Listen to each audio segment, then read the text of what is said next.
It is the VariCore VC3265, a 6.5 ampere hour lithium iron phosphate rechargeable battery.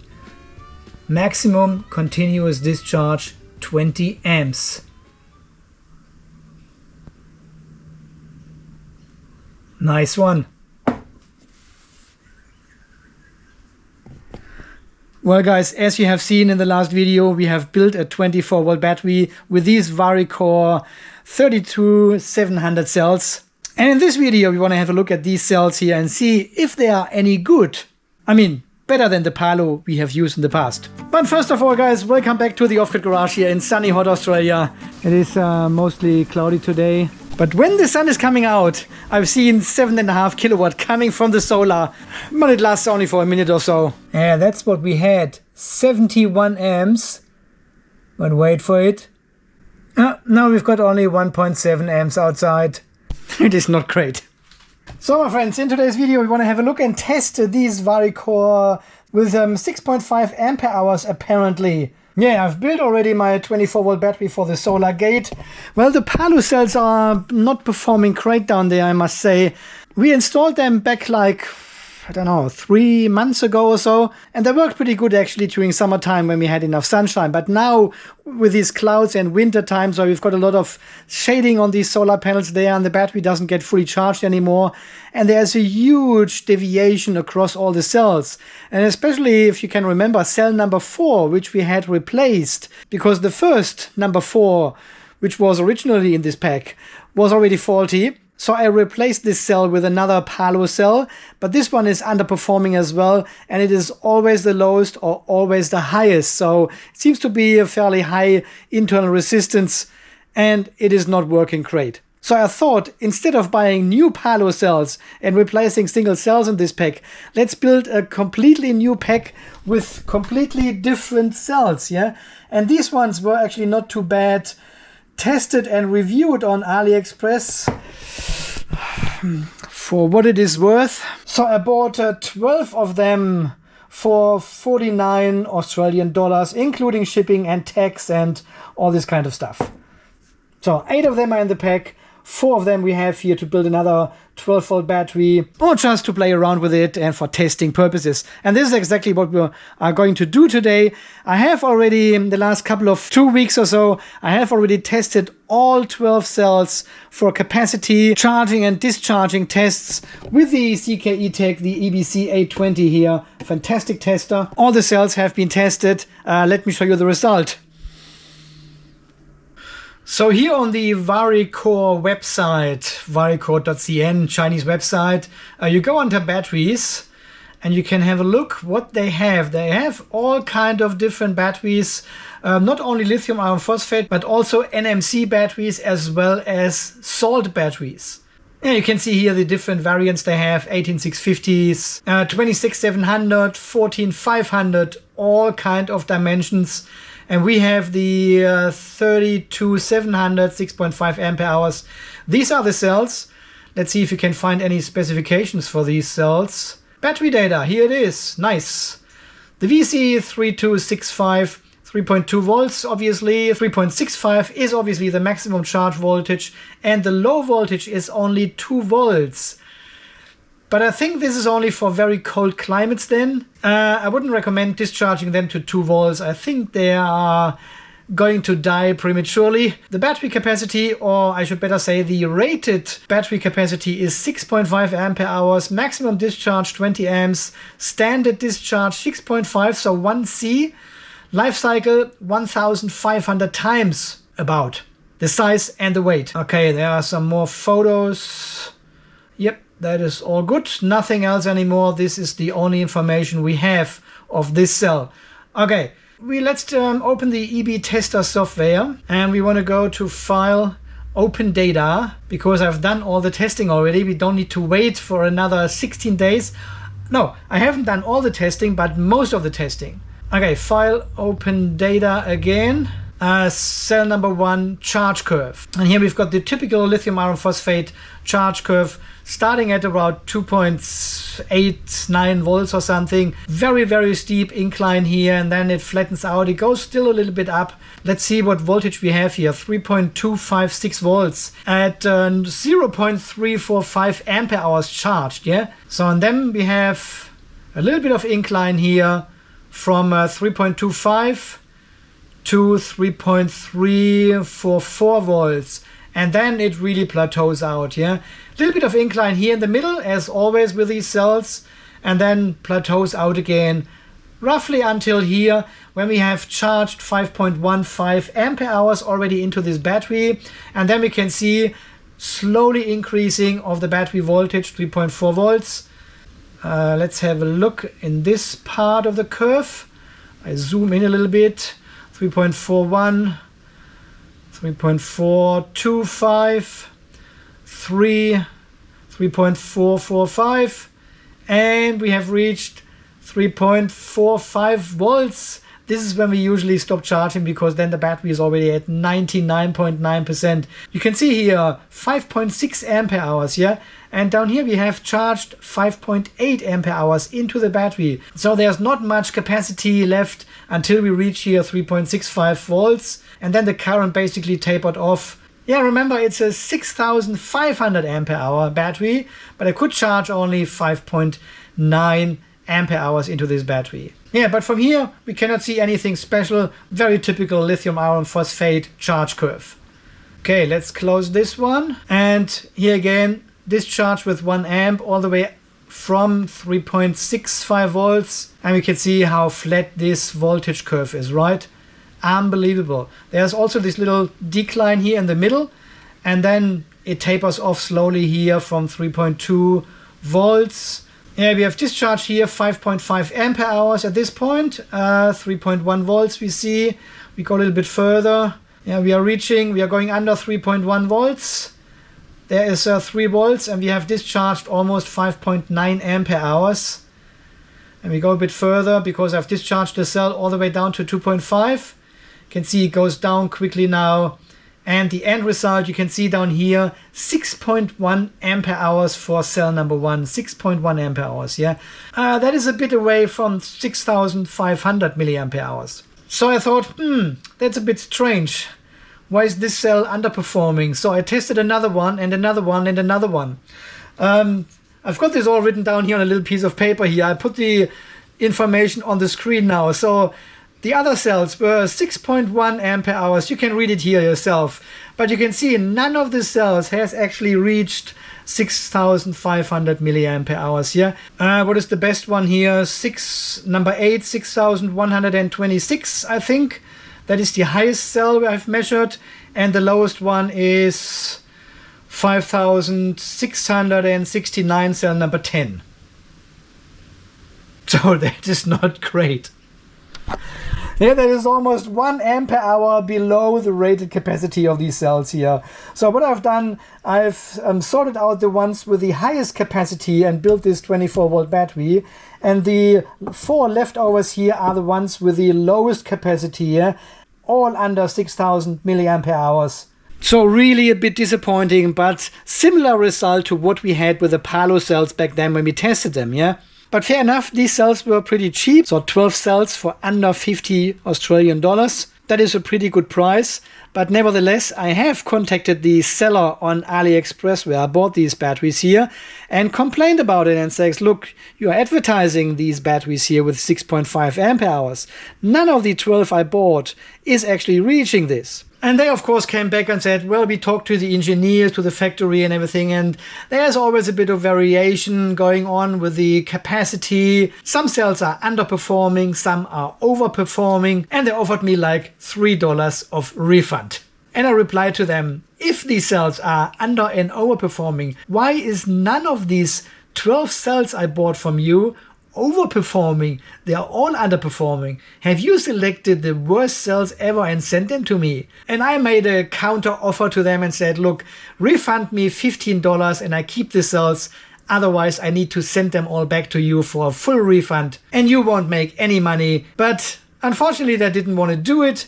They offered me a $4 refund, and I countered again with a $10 refund. And eventually they said, well, if you can't use them, then send them back. So because I already had built this 24-volt battery with all the spot welding points on it, I couldn't really send them back anymore. So I accepted the $4 refund, and I left them only a 2-star review, uploaded the charge and discharge curve, and told everyone, well, be aware that these cells are not reaching 6.5 amp hours as advertised. Yeah, interestingly, VariCore makes also these gray ones. Yeah, they are a bit more expensive, but apparently they actually reach close to 6.5 amp hours. So I don't know if they have different qualities or different chemistries or different models or so. I don't know. But these 12 ones here definitely underperforming. And each of these cells, they have their own sticker with QR code. Yeah, this one just brings you back to the home page. But next to it, there's also a little field that says scratch. Yeah, you can see that there. And if you scratch this away, you can just use your fingernail. There is actually a number underneath. And these are not the lotto numbers for next Saturday, unfortunately. I think it is kind of a serial number or so, because the numbers of all these cells there are different, but I'm not 100% sure for what this is. Yeah, and I said to the seller, look, this is the serial number. This is the number on the cell, but it has only 5.7 ampere hours and not 6.5. But they didn't even care about the number or said anything about it. Yeah, obviously they are selling so many of these cells here. They don't have to fight about every single customer to satisfy them, obviously. They just didn't seem to care much. So, and of course, I want to do this 20 amp discharge test and see how much capacity we are getting out then. Yeah, 20 times higher than I have tested it. So let's turn on the battery tester and connect these cables, because this device here can discharge batteries with up to 20 amps. That's why it's called the EBC-A20, 20 amps. But it can only charge batteries with 5 amps. And we also want to have a look here at the battery temperature. At the moment we have 24.9, which is 76.8 in Fahrenheit if you still use that. Let's have a look here on the computer. Okay, let's do a connect. Yep, we are already connected. 3.3 volts we have. And let's do a bit of a cycle test here. We go to settings and we say step 1. We want to fully charge this battery. Constant voltage charging. Cutoff 0.32 volts with a current of 1 amp all the way up to 3.65 volts. This is our first task in this sequence. And then we have step number 2. We want to discharge this battery with 20 amps, full power discharging all the way down to 2.5 volts. And we add this to the list as well. So first fully charging to 3.6 and then discharging to 2.5. Charging is with 1 amp, discharging is with 20 amps. We click on OK and we click on start. And this will recharge the battery to 3.65, which shouldn't take long. You can have a look here what's going on. Yeah, 1 amp, 3.3 volts. So, and this is cell number 7 here. When I have a look at my notes here, cell number 7 was 5,765, so 5.76 ampere hours it had. Let's see how much we get out with 20 amps discharge current. Okay, we are now at 3.55 volts. You can see how steep this curve goes up now. 3.6. And this is where the voltage really rises fast. 3.65 volts we have reached, and the current is now tapering off. And then we should see the 20 amp discharge test. 3.2 is it? Yep, there it is, 3.2 volts. And now we are discharging with 20 amps. Wow. Voltage is dropping down to 2.9 volts only. Okay, I'm trying to squeeze these crocodile clamps here a bit further to these contacts, but no, this is just what the cell voltage is.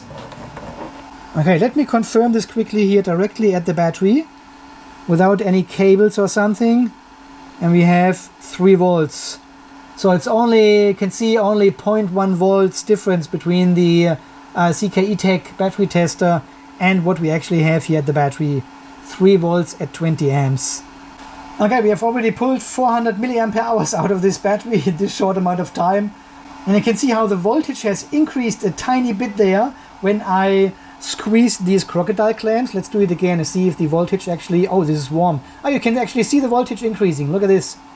It gets better contact and the voltage rises a little bit.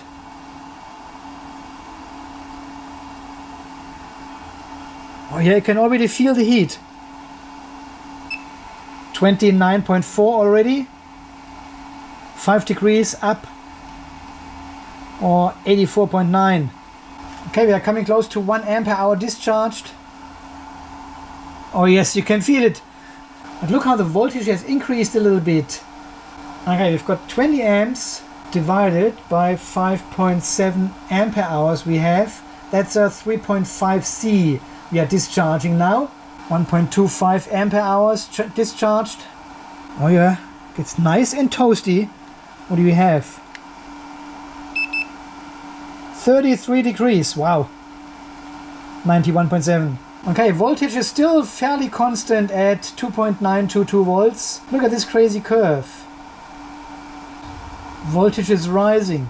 That is interesting. Okay, we're getting close to 2 ampere hours discharged with just 6 minutes passing by now. Voltage is still very, very constant. Now the voltage is slowly declining. Is it going down or is it? It is holding. 2.92 volts, holding at 20 amps, 39 degrees Celsius, 103.6. But it says clearly on the cell here, maximum continuous discharge, 20 amps. Still 2.92 volts, 2.7 ampere hours discharged. Very, very constant voltage. That is quite impressive at 3.5 C. Yeah, something is definitely heating up. Now we're going down 2.9, 1.6, 1.5, 1.4. Now the voltage is slowly dropping. There we go, 3 ampere hours now discharged. So we are closing into 3.5 ampere hours now. I'll check on the temperature. I have 44 degrees now, 112. So the voltage is going down now a bit, 2.88 volts. We are very close to 4 ampere hours discharged within 12 minutes. 20 amps constant discharge test of this cell. 47 degrees Celsius, 117. Yeah, that is getting really toasty now. It says it here, please do not short circuit. I guess this is almost a short circuit for this battery. Okay, 4.5 ampere hours. We are still at 2.83 volts. 121 Fahrenheit and 50 degrees Celsius now. Ooh. I could not find any specifications in terms of temperature for these cells, so I'm not sure what the maximum temperature is for these. Probably 55 degrees or so. Okay, now we can see the voltage curve going down, 2.744. We are at 5 ampere hours discharged. I don't think we will see the 5.76 what we had with 1 amp discharge. Here we are at 2.755 volts, so roughly 0.1 volt higher than the tester measures.